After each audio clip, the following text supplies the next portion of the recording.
IT BT city Bengaluru ಸೇರಿದಂತೆ ರಾಜ್ಯದ 10 ಕಡೆ ಲೋಕಾಯುಕ್ತರು ರೇಡ್ ಮಾಡಿದ್ದಾರೆ. ರೇಡ್ ಮುಗಿಸಿ ಸಂಪತ್ತನ್ನ ಕಂಡು ಲೋಕಾಯುಕ್ತರೇ ದಂಗಾಗ್ಬಿಟ್ಟಿದ್ದಾರೆ. ಬೆಂಗಳೂರು ಸೇರಿ ರಾಜ್ಯದ 10 ಕಡೆ ಲೋಕ ರೇಡ್ ನಡೆದಿದೆ. ರೇಡ್ ಮುಗಿಸಿದ ಮೇಲೆ ಸಿಕ್ಕಿದೆಯಲ್ಲ ಸಂಪತ್ತು, ಅದನ್ನ ಕಂಡು ಲೋಕ ಅಧಿಕಾರಿಗಳು ದಂಗಾಗೋಗಿದ್ದಾರೆ. 47 ಸ್ಥಳಗಳಲ್ಲಿ ನಿನ್ನೆ ಏಕಕಾಲಕ್ಕೆ ಆಫೀಸರ್ಸ್ ದಾಳಿ ಮಾಡಿದ್ದಾರೆ. ಅಪಾರ ಪ್ರಮಾಣದ ಚಿನ್ನಾಭರಣ ಆಸ್ತಿ ದಾಖಲೆ ಪತ್ತೆಯಾಗಿದೆ. ಪ್ರತಿ ಬಾರಿಯೂ ಕೂಡ ಬೆಳ್ಳಂಬೆಳಗ್ಗೆಯೇ ಲೋಕ ಅಧಿಕಾರಿಗಳು ಕೆಲವೊಂದಷ್ಟು ಖಚಿತ ಮಾಹಿತಿಯನ್ನ ಪಡ್ಕೊಂಡ ನಂತರದಲ್ಲಿ ಏಕಕಾಲದಲ್ಲಿ ನಿವಾಸ ಸೇರಿದಂತೆ ಅವ್ರದ್ದೇನಾದ್ರೂ ಕಚೇರಿಗಳಿದ್ರೆ ಅಥವಾ ಏನಾದರೂ ರೆಸಾರ್ಟ್ಗಳು ಮಾಡ್ಕೊಂಡಿದ್ರೆ ಏಕಾಏಕಿ ದಾಳಿಯನ್ನ ಮಾಡ್ತಾರೆ. ಜೊತೆಗೆ ಮೂಲ ಆದಾಯಕ್ಕೂ ಗಳಿಸಿರುವ ಆದಾಯಕ್ಕೂ ಕಂಪೇರ್ ಮಾಡ್ತಾರೆ. ಎಲ್ಲಿಂದ ಬಂತು ಹಣ, ಎಲ್ಲದಕ್ಕೂ ದಾಖಲೆಗಳನ್ನ ನೀಡಬೇಕಾಗತ್ತೆ.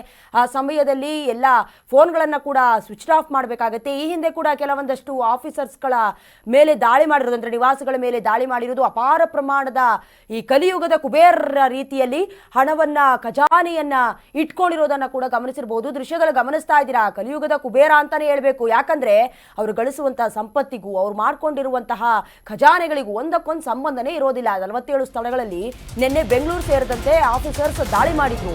ಚಿನ್ನಾಭರಣ ಆಸ್ತಿಯನ್ನ ನೋಡಿ ದಂಗಾಗ್ಬಿಟ್ಟಿದ್ದಾರೆ ಆಫೀಸರ್ಸ್.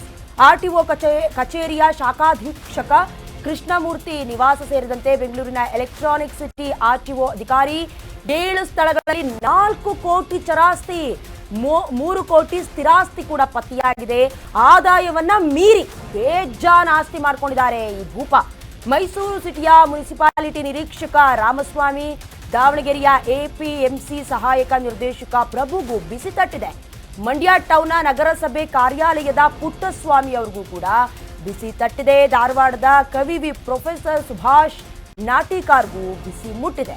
ಅಧಿಕಾರಿಗಳ ಮನೆಯಲ್ಲಿ ಪತ್ತೆಯಾಗಿದೆ ಕೋಟಿ ಕೋಟಿ ಆಸ್ತಿ. ಕುಬೇರರ ಸಂಪತ್ತು, ಆಸ್ತಿಯನ್ನ ನೋಡಿ ಲೋಕಾಯುಕ್ತರು ಫುಲ್ ದಂಗಾಗೋಗಿದ್ದಾರೆ. ಆದಾಯ ಮೀರಿ ಸಂಪತ್ತು ಗಳಿಸಿದ ಆರೋಪದಲ್ಲಿ ಲೋಕಾಯುಕ್ತರು ನಿನ್ನೆ ರೇಡ್ ಮಾಡಿದ್ರು. ಸುಮಾರು 7 ಸ್ಥಳಗಳಲ್ಲಿ 7 ಕೋಟಿ ಚರಾಸ್ತಿ, 3 ಕೋಟಿ ಸ್ಥಿರಾಸ್ತಿ ಪತ್ತೆಯಾಗಿದೆ. ಮೂವೇಬಲ್ ಆಗಿ ಇಮ್ಮೂವೇಬಲ್ ಆಸ್ತಿ ಈಗಾಗಲೇ ಸಿಕ್ಕಿರೋದು. ಅದರಲ್ಲೂ 4 ಕೋಟಿ 3 ಕೋಟಿ ಅಂತ ಹೇಳಿದ್ರೆ ಅವರು ಬರೋ ಆದಾಯದಲ್ಲಿ 1 to 3 ಸಿಕ್ಕಿದೆ ಅಂತ ಹೇಳಿದ್ರೆ ಲೆಕ್ಕ ಹಾಕೊಳ್ಳಿ. ಎಷ್ಟು ಲಂಚ ಬಾಕರಾಗಿರಬಹುದು, ಅಥವಾ ಆ ಹಣದ ಮೂಲ ಯಾವುದು, ಏನಾದರೂ ಇಲಿಗಲ್ ಬಿಸ್ನೆಸ್ಗಳೇನಾದರೂ ನಡೆಸ್ತಾ ಇದ್ದಾರೆ. ಯಾಕಂದ್ರೆ ಎಲ್ಲದಕ್ಕೂ ಕೂಡ ದಾಖಲೆಗಳನ್ನೇ ಇಟ್ಕೊಂಡು ಬೇಕಾಗಿರತ್ತೆ. ಈಗಾಗಲೇ ಆ ಅಪಾರ ಸಂಪತ್ತನ್ನ ನೋಡಿ, ಆ ಖಜಾನೆಯನ್ನ ನೋಡಿ ಲೋಕಾಯುಕ್ತರು ದಂಗಾಗಿದ್ದಾರೆ. ಅಂದ್ರೆ ಲೆಕ್ಕ ಹಾಕೊಳ್ಳಿ. ನೀವೇ ದೃಶ್ಯದಲ್ಲಿ ಗಮನಿಸ್ತಾ ಇದ್ದೀರಾ. ಕಲಿಯುಗದ ಏನು ಕುಬೇರ ಅಂತ ಹೇಳಬೇಕು. ಚಿನ್ನಾಭರಣಗಳು, ಬೇಕಾದಷ್ಟು ಹಣ, ಏನು ಅಧಿಕಾರ ಅನ್ನೋದು ಸಿಕ್ಕಿಬಿಟ್ರೆ ಹೇಗೆ ಬೇಕಾದರೂ ಬದುಕಬಹುದು ಅಂತ ಅನ್ಕೊಂಡಿದ್ರು. ಆದರೆ ಸದ್ಯ ಲಾಕ್ ಆಗಿದ್ದಾರೆ.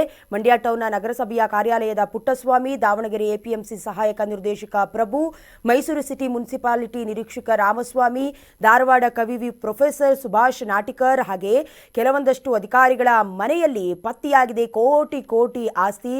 ಸದ್ಯ ಕುಬೇರರ ಸಂಪತ್ತು, ಆಸ್ತಿಯನ್ನ ನೋಡಿ ಲೋಕಾಯುಕ್ತರು ಶಾಕ್ ಆಗಿದ್ದಾರೆ. ಈಗ ಸದ್ಯದ ಮಟ್ಟಿಗೆ ಸಿಕ್ಕಿರುವಂತಹ ದಾಖಲೆಗಳ ಪ್ರಕಾರ ಅವರ ಮೂಲಾದಾಯಕ್ಕೂ ಹೆಚ್ಚಿನದಾಗಿ ಆದಾಯ ಸಿಕ್ಕಿದೆ ಅಂತ ಗೊತ್ತಾಗಿದೆ. ನಮ್ಮ ರಾಜ್ಯದಲ್ಲಿ ಬೇಕಾದಷ್ಟು ಲೂಟಿ ಹೊಡೆದ್ರು ಕೂಡ ದುಡ್ಡೇ ಇಲ್ಲ ಅಂತಾರೆ. ಆದರೆ ಲೋಕಾಯುಕ್ತರ ಬಲೆಗೆ ಬಿದ್ದ ಸಂದರ್ಭದಲ್ಲಿ ಇಷ್ಟಿಷ್ಟು ಹಣ ಗೊತ್ತಾಗತ್ತೆ.